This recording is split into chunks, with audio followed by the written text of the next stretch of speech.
नमो अरिहन्ताणं नमो सिद्धाणं नमो आयर्याणं नमो उवज्जयाणं नमो लोये सव्वसाहुनं ईसु पञ्चनमुक्खारो सब्बभावपणासनो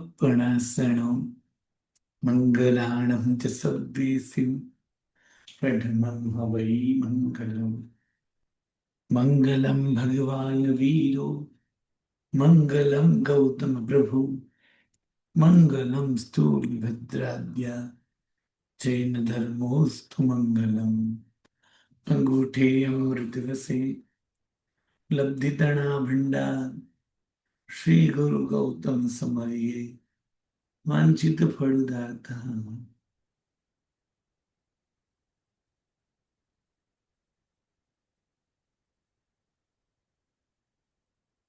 जिपाद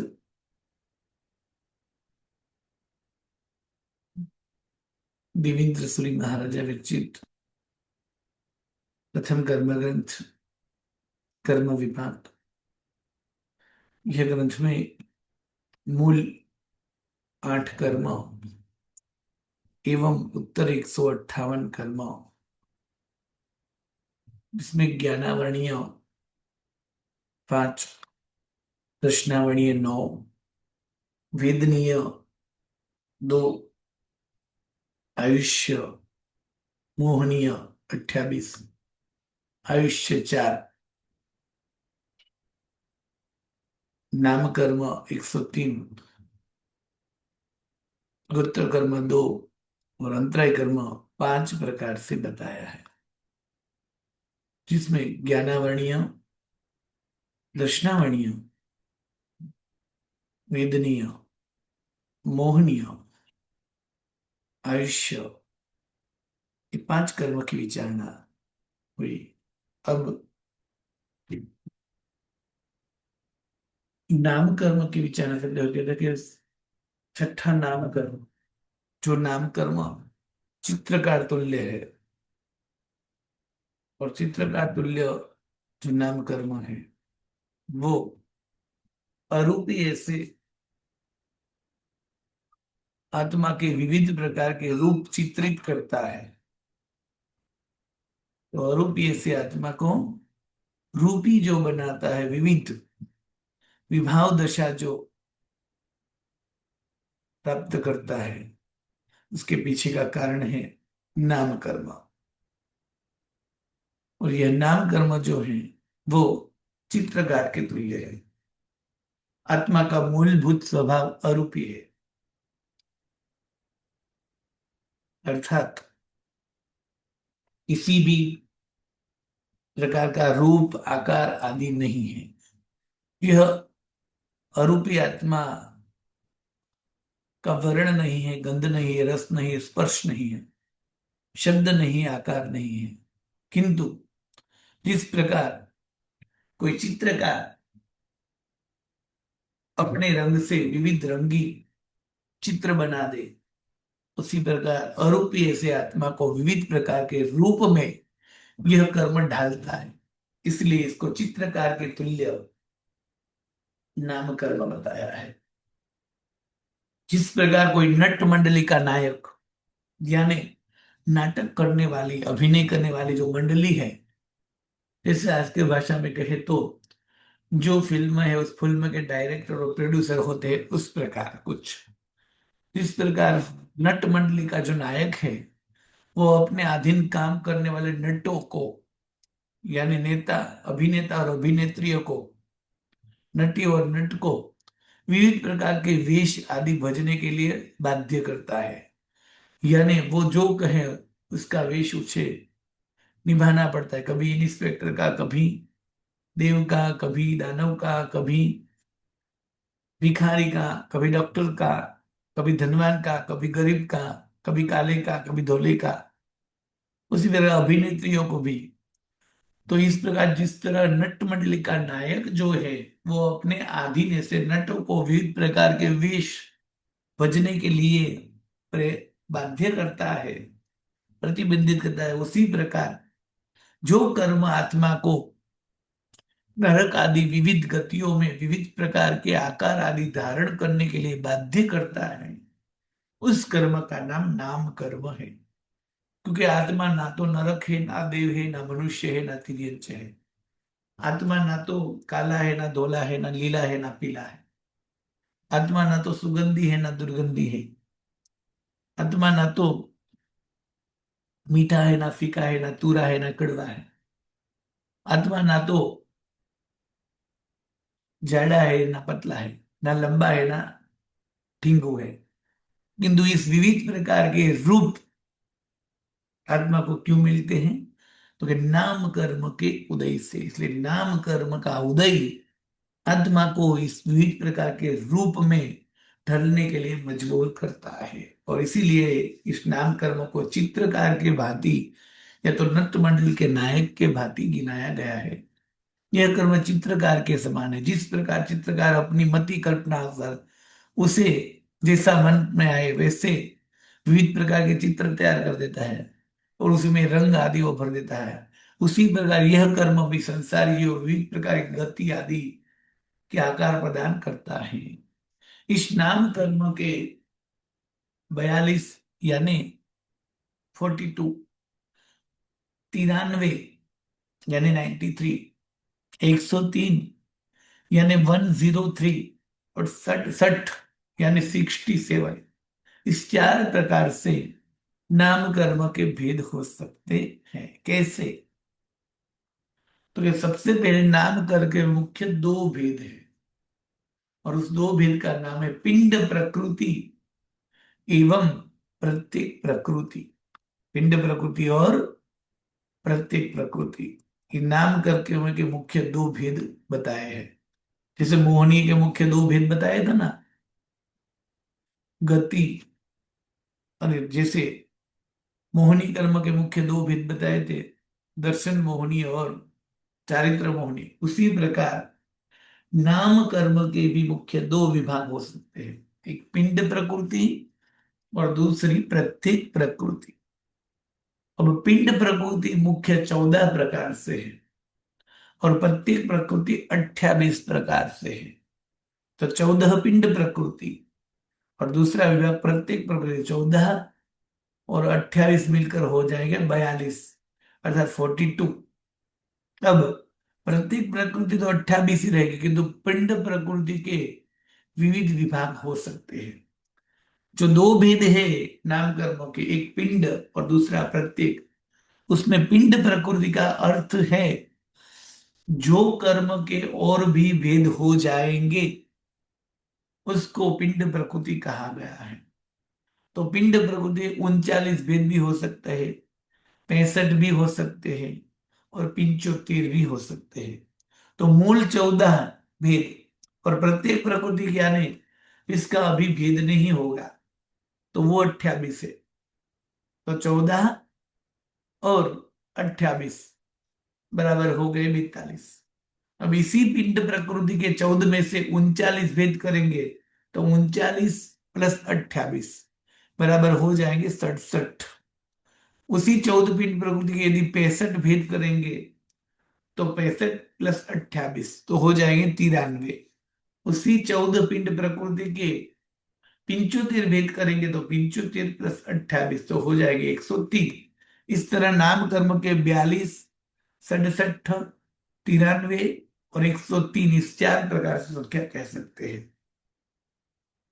तो मूल दो भेद है, पिंड और प्रत्येक। पिंड का अर्थ है जिस प्रकृति के और भी प्रतिभेद होने वाले हैं ऐसे विभाग। तो ऐसे मुख्य विभाग नाम कर्म के 14 प्रकार के हैं, जिसको 14 मूल पिंड प्रकृति कहते हैं। और उसके उत्तर भेद यानी 14 जो विभाग है उनके अनेक विविध भेद होते हैं। तो उनको भेद को कुल गिनेंगे तो ज्यादा से ज्यादा 75 यानी 75 भेद होंगे। और इसलिए 75 प्लस 28 करेंगे तो 103 हो जाएंगे। फिर उस 14 का 14 प्रकृति का 75 की जगह 65 भी कर सकते हैं, तो 65 प्लस 28 तो 93। उस 14 के विभाग को 39 में भी बांट सकते हैं, तो 39 प्लस 28 बराबर 67। और मूल 14 ही गिने और 2842। अब वो 14 भेद कौन से है? तो कहते हैं कि गई, जाई, तणु, उवंगा, बंधन, संघायणानी, संघयणा, संठाण, वन्न, गंध, रस, फास, अणुपुब्बी, विहग, गई। ये 14 पिंड के विभाग है। पिंड प्रकृति जो है, उसके पिंड प्रकृति के मूल 14 पिंड प्रकृति कौन सी है? तो ये 14 प्रकार से, एक गति, दूसरा जाति, तीसरा शरीर, चौथा अंगोपांग, पांचवा बंधन, छठा संघातन, सातवां संघयन, आठवां संस्थान, नौवा वर्ण, 10वां गंध, 11वां रस, 12वां स्पर्श, 13वां अनुपूर्वी और 14वां विहायो गति। इस प्रकार मूल पिंड प्रकृति का 14 भेद है। और इन्हीं 14 भेद के उत्तर भेद हो जाते हैं 75, यानी 75। किस प्रकार?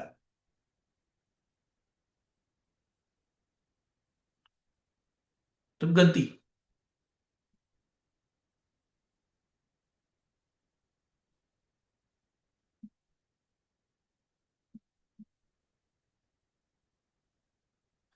तो गति नाम के कर्म के उत्तर भेद 4 होते हैं। नरक गति, तिर्यंच गति, मनुष्य गति और देव गति। अब गति यानी क्या, उनकी विचारणा आगे करेंगे। किंतु पिंड प्रकृति नाम कर्म की, पिंड प्रकृति का अर्थ होगा कि नाम कर्म के ऐसे विभाग 14 मुख्य, इसको पिंड कहते हैं, कि उसके और भी विभाग हो सकते हैं, उन्हें बोलेंगे पिंड प्रकृति। यानी समूहवाचक कर्म के नाम को पिंड प्रकृति बोलेंगे। तो इस चारों को, ये 4 कर्म, इस 4 को एक शब्द में बोलना है तो गति नाम कर्म बोलते हैं उसको। तो उस गति नाम कर्म के कितने भेद है? 4। कौन से? नरक गति, तिर्यंच गति, मनुष्य गति और देव गति। दूसरा विभाग झाई यानी जाति। तो जाति नाम कर्म के कितने भेद है? 5। एक इंद्रिय, बे इंद्रिय, ते इंद्रिय, चौरिंद्रिय और पंचेंद्रिय।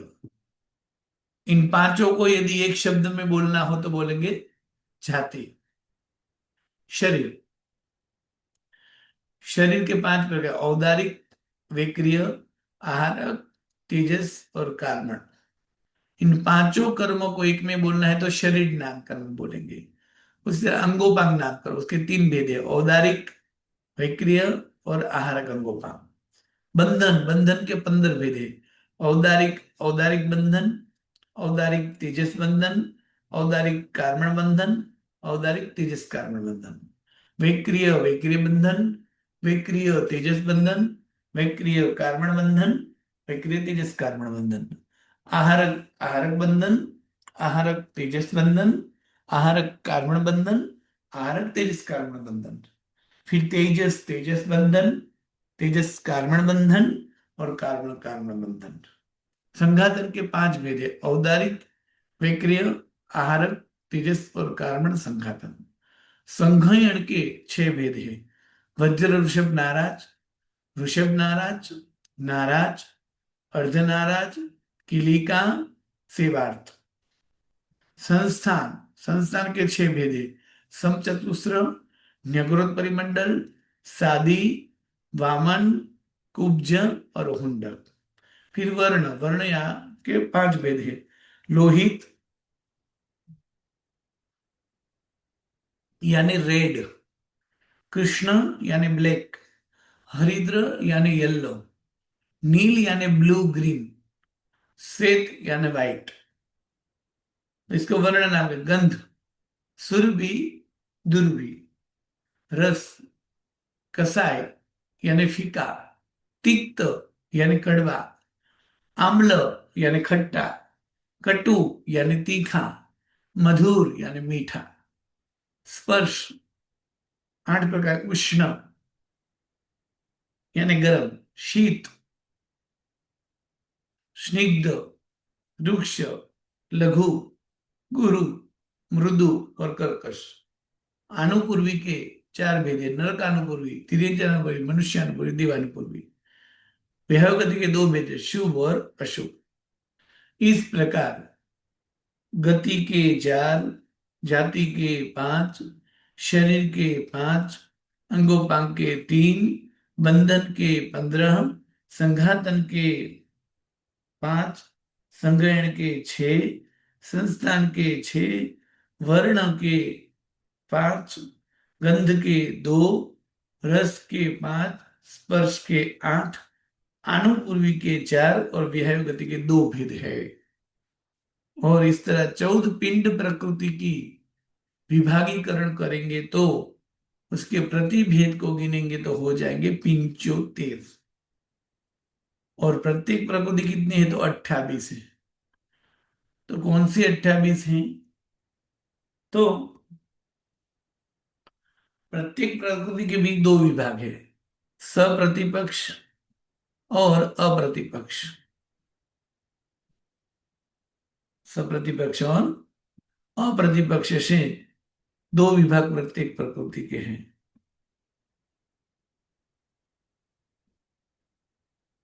सप्रतिपक्ष यानी 20 प्रकृतियां ऐसी है कि जो 10-10 के जोड़े में आमने सामने ऑपोजिट है, मतलब विरोधाभासी है, विरुद्ध भाव वाली है। सप्रतिपक्ष जिसको बोलेंगे, जिसका ऑपोजिट भेद है उसे सप्रतिपक्ष बोला जाता है। तो 28 प्रकृति जो प्रत्येक है उसमें 20 प्रकृतियां ऐसी हैं कि 10-10 के जोड़े में आमने सामने वो विरोधाभासी है। और वो है त्रस, उसका विरोधी स्थावर, बादर उसका विरोधी सूक्ष्म, पर्याप्त उसका विरोधी अपर्याप्त, प्रत्येक, साधारण, स्थिर, अस्थिर, शुभ, अशुभ, सुभग, दुभग, सुस्वर, दुस्वर, आदेय, अनादेय, यश कीर्ति, अपयश कीर्ति। 10-10-20 हो गई।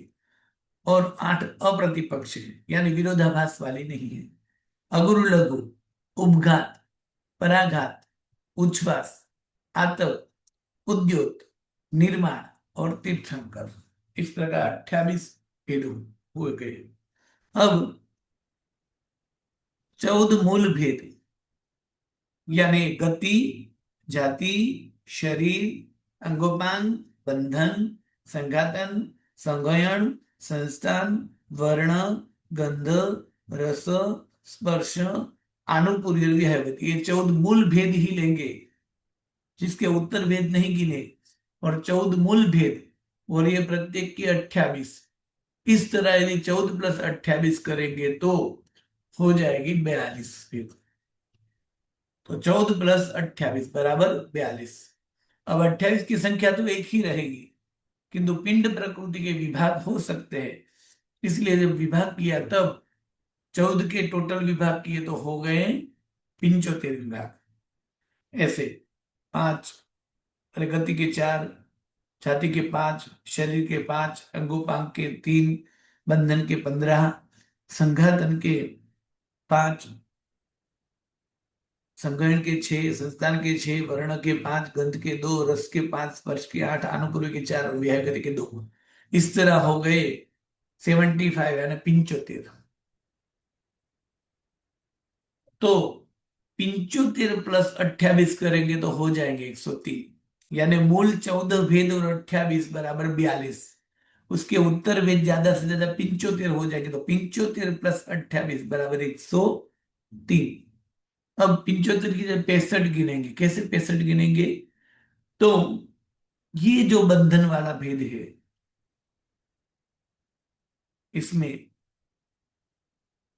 4, 5, 5, 3 और बंधन में 15 बताए, उसकी जगह मुख्य 5 बंधन है, औदारिक बंधन, वैक्रिय बंधन, आहारक बंधन, तेजस बंधन और कार्बन बंधन, यानी जो 5 शरीर है उसके 5 प्रकार के बंधन। तो 15 बंधन की जगह 5 बंधन ही गिनेंगे। तो यहाँ 5 बंधन हो जाएंगे तो 15 में से 10 निकल गए, तो 5 बंधन होने के कारण 65 हो जाएंगे। तो 65 + 28 बराबर हो जाएंगे 93। उसी प्रकार 39 + 28 बराबर हो जाए 67। तो 39 कैसे करते हैं? तो ये जो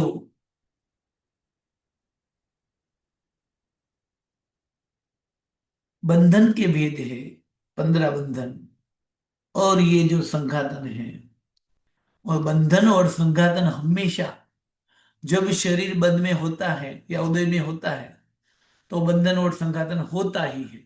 तो बंधन,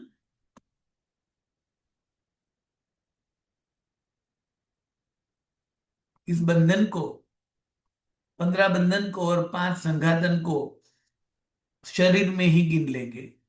यानी शरीर के साथ बंधन और संघातन होते ही है, इसलिए वो अलग नहीं बताकर बंधन और संघातन के विभाग को शरीर में ऐड कर देंगे। तो ये 20 कम हो जाएंगे। उसी प्रकार ये वर्ण, गंध, रस, स्पर्श के जो ये 5, 2, 5 और 8 भेद है, उस 20 भेद को नहीं गिनेंगे, सिर्फ उसके मूल एक भेद को ही गिनेंगे, वर्ण, गंध, रस, स्पर्श। तो गति 4, जाति 5, शरीर 5, अंगोपांग 3, बंधन संघातन शरीर में आ गए, संग्रहण 6, संस्थान 6, एक मुख्य विभाग वर्ण, गंध, रस, स्पर्श, अनुपूरी 4 और विषय गति 2। इस तरह गिनने से 39 हो जाएंगे। कैसे? तो ये जो 75 है टोटल, उसमें से 15 बंधन और 5 संघातन, ये 20 शरीर में गिन लिए। वर्ण, गंध, रस, स्पर्श के 5, 5 10, 8 18 और 2 16। वर्ण, गंध, रस, स्पर्श के भेद हो गए 20, वो भी निकाले। 20 और 20 40 निकाल दिए, तो 75 - 40 हुए, तो हो गए 34। किंतु इसके मूल, और 75 - 40 हुए तो हो गए 35। किंतु इसके मूल 4 भेद गिनने, वर्ण, गंध, रस, स्पर्श। तो 35 + 4 बराबर हो जाएंगे 39। उस प्रकार 39 और 28 तो हो जाएंगे 67। तो जब बंध में, उदय में और उदीर्णा में नाम कर्म की गिनती होती है तो ये गिनती होती है 67। और जब सत्ता में होती है तो ये दोनों संख्या की गिनती होती है। और जब सामान्य से नाम कर्म को गिनाना होता है तब ये कर्म की गिनती, ये संख्या की गिनती होती है। इस तरह नाम कर्म के 42, 67, 93 और 103 ऐसे 4 प्रकार से भेद बताए गए हैं, जिसमें कुल मिलाकर 103 प्रकार की प्रकृतियां होती है। अब 103 प्रकार की प्रकृतियों जो है, उनके जो प्रभाव है, अर्थात वो जो जीव को फल देते हैं, उनका वर्णन, यानी 103 प्रकार की नाम कर्म की जितनी भी प्रकृतियां हैं, उनका अर्थ क्या है, वो विचारणा करेंगे। तो ये दो मुख्य विभाग, पिंड और प्रत्येक। सबसे पहले तो नाम कर्म चित्रकार के तुल्य, या तो नट मंडली के नायक के तुल्य है, जो अरूपी ऐसी आत्मा को विविध प्रकार के रूप प्रदान करता है, विविध प्रकार के रूप लेने के लिए मजबूर करता है, वो नाम कर्म है, जिसको चित्रकार तुल्य या नट मंडल के नायक तुल्य गिना जाता है। अब उस नाम कर्म के मुख्य दो विभाग हो सकते हैं, पिंड प्रकृति एवं प्रत्येक प्रकृति। पिंड प्रकृति यानी ऐसा कर्म का विभाग है जिसके और भी विभाग होंगे। तो ऐसे मुख्य विभाग जो है, जिसके और भी विभाग होंगे, ऐसे मुख्य विभाग 14 है, 14 है। और वो 14 को पिंड प्रकृति बोला जाता है। उसी 14 पिंड प्रकृति के उत्तर भेद हो जाएंगे 75, जबकि दूसरा विभाग प्रत्येक, उसके भेद है 28। तो 75 + 28 बराबर हो जाएंगे 103। अब 14 पिंड प्रकृति के 75 की जगह 65, यानी 15 बंधन की जगह 5 बंधन गिन लेंगे, तो हो जाएंगे 65 + 28 बराबर 93। अब बंधन और संघातन का समावेश शरीर में ही कर लेंगे, और वर्ण गंध रस स्पर्श के उत्तर 20 भेद को नहीं गिन के मूल 4 भेद को गिनेंगे तो हो जाएंगे 39। 39 प्लस 28 तो हो जाएंगे 67। अब उनके मूल 14 भेद ही लेंगे, उत्तर भेद की विचारणा ही नहीं करेंगे, तो 14 प्लस 28 बराबर हो जाएंगे 42। इस प्रकार चार संख्या कैसे होती है वो भी विचारणा बताइए। अब 14 मूल पिंड प्रकृति जो बताई है उसका अर्थ बताएंगे कि गति यानी क्या, जाति यानी क्या, शरीर यानी क्या, अंगोपांग यानी क्या, फिर उसके हर भेद जो है उनका भी परिचय बताएंगे, यानी 103 प्रकार के कर्म की विचारणा करेंगे। अब नाम कर्म की विचारणा करें उससे पहले आगे के दो कर्म जो हैं वो हैं गोत्र कर्म। और गोत्र कर्म जो है उसको कुम्हार की तरह बताया गया है। गोत्र कर्म जो कुम्हार की भांति है, यानी जैसे कुम्हार दो प्रकार से मिट्टी के घड़े बनाता है। एक मिट्टी का घड़ा जो है वो शुभ कार्य में काम आता है, और एक मिट्टी का घड़ा जो है वो निंद्रिय कार्य में काम आता है। जैसे मिट्टी के बर्तन वो बनाता है दो प्रकार से। तो शुभ घड़ा यानी मिट्टी के वो ऐसे घड़े बनाता है जो नवरात्रि आदि में गरबे, यानी जिसमें दिया जलाया जाता है वो गरबी में काम आता है, या तो कुंभ स्थापन में काम आता है। ऐसे उत्तम घड़े भी बनाता है। उसी तरह उस मिट्टी से ऐसे भी घड़े बनाते हैं जिसमें मल मूत्र मांस दारू भी भरे जाता है। इस तरह ऐसे घड़े भी बनाते हैं। तो गोत्र कर्म के मुख्य दो प्रकार है, उच्च गोत्र और नीच गोत्र। तो जिस तरह कुम्हार दो प्रकार के घड़े बनाता है, उसी तरह एक गोत्र कर्म कुम्हार जैसा है कि जीव को दो प्रकार में बेचता है, यानी दो प्रकार में उसे बनाता है, उच्च या नीच। जबकि जीव का मूल स्वभाव जो है वो है अगुरु लघु, यानी कोई भी जीव ऊंचा भी नहीं है और कोई भी जीव नीचा भी नहीं है, सब आत्मा समान है। फिर भी गोत्र कर्म के उदय के कारण कोई आत्मा नीच और कोई आत्मा उच्च कहलाती है। तो जिस गोत्र कर्म के उदय से उच्च गोत्र मिले, जहां धर्म नीति रक्षा आदि आचार हो, ऐसे उच्च कुल इक्ष्वाकु कुल, हरिवंश कुल, चंद्रवंश कुल आदि जाति वाले, आदि क्षत्रिय आदि विशेष धर्म आचार नीति गुण जहां हो, ऐसे कुल में जन्म प्राप्त हो तो उसे उच्च गोत्र कर्म का उदय बोलेंगे। और नीच गोत्र यानी मद्य मांस दारू शराब विष्ठा आदि की साफ सफाई, बेचना खाना पीना, दुर्गुण अनाचार दुराचार जहां होता है, ऐसे कुल में जन्म लेना उसे बोलेंगे नीच गोत्र कर्म।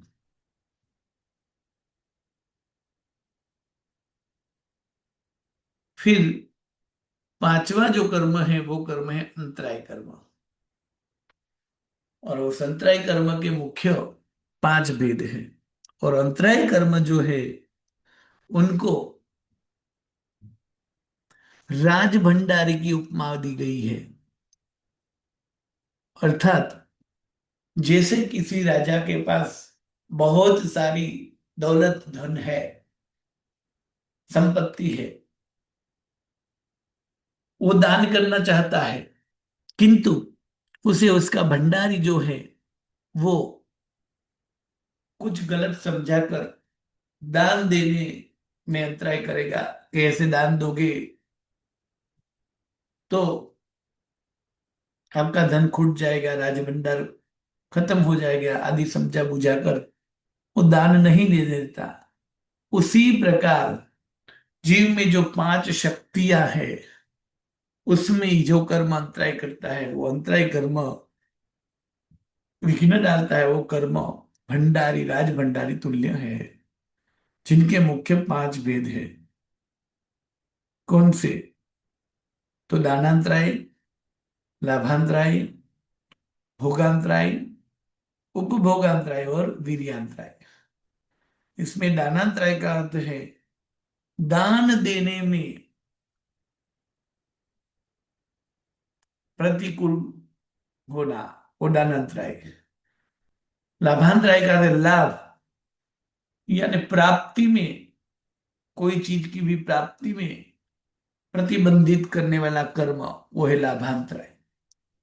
भोगांतराय, यानी जो एक बार जिसका उपयोग हो, ऐसी चीज को भोग की चीज बोलते हैं। वो चीज होने के बावजूद भी उसमें अंतराय होए, वो भोगांतराय। उपभोगांतराय, अर्थात जो चीज अनेक बार यूज कर सकते हैं, ऐसी चीज, और ऐसी चीज होने के बावजूद भी आत्मा उसका उपयोग न कर सके, उस कर्म को बोलेंगे उपभोगांतराय। वीर्यांतराय अर्थात शक्ति, शरीर स्वस्थ शक्तिवान होने के बावजूद भी शरीर का, शक्ति का उपयोग करने का मन न होना, उपयोग नहीं कर पाना, निर्बल शरीर प्राप्त होना, उसे बोलेंगे वीर्यांतराय कर्म का उदय। तो दान में जो अंतराय करे दानांतराय, लाभ में जो अंतराय करे लाभांतराय, भोग में जो अंतराय करे भोगांतराय, उपभोग में जो अंतराय करे उपभोगांतराय, और शक्ति में जो अंतराय करे वो वीर्यांतराय। उस तरह सातवां कर्म था गोत्र कर्म, जो दो प्रकार से, उच्च गोत्र और नीच गोत्र। ये गोत्र कुम्हार की भांति, जैसे कुम्हार मिट्टी सभी समान होने के बावजूद भी उसी मिट्टी से में दो प्रकार के घड़े बना देता है। इसमें से एक घड़ा जो है वो स्थापन करने में, नवरात्रि में, देवी के सामने आराधना में, कहीं दुकान मकान के कलश में, कुंभ में, प्रभु के अभिषेक में, नए मकान दुकान में, लग्न की चोरी में उपयोग में आते हैं, जिसको शुभ घड़ा बोलेंगे। और जबकि कहीं मदिरा भरने में, मांस भरने में, विष्ठा भरने में, मूत्र भरने में, ऐसे में काम है, उसे अशुभ घड़ा कहेंगे। उसी तरह जीव के भी इसी दो प्रकार के गोत्र में जो कर्म उसे बांट देता है, नीच या उच्च में भेजता है, वो कर्म है गोत्र कर्म। पांच प्रकार की शक्ति, दान, लाभ, भोग, उपभोग और वीर्य, उसी पांच प्रकार की शक्ति में जो अंतराय करता है, प्रतिबंधित करता है, वो है अंतराय कर्म, जो राज भंडारी तुल्य है। जैसे राजा के पास कितनी सारी शक्ति होने के बावजूद भी उसे राज भंडारी कोषाध्यक्ष जो है, वो उसे वो शक्ति का उपयोग नहीं करने देता। उसी प्रकार अब बारी रही नाम कर्म की, तो कि नाम कर्म के कितने भेद हैं? तो 103। उस 103 में मुख्य भेद कितने हैं, मूल भेद? तो मूल भेद जो है वो है 14 पिंड प्रकृति। और उस 14 पिंड प्रकृति के उत्तर भेद कितने हो जाते हैं? तो उसके उत्तर भेद हो जाते हैं 75। उसके उत्तर भेद होते हैं 75। और प्रत्येक प्रकृति जो है उसके भेद है 28। अब सबसे पहले वो 14 जो पिंड प्रकृति है, उस 14 पिंड प्रकृति के अर्थ करेंगे, फिर उसमें 14 के जो 75 भेद होते हैं, उस 75 का भी अर्थ बताएंगे। तो अब नाम कर्म के 103 प्रकार के जो भेद है उनकी विचारणा करेंगे। तो पिंड प्रकृति का अर्थ क्या होगा?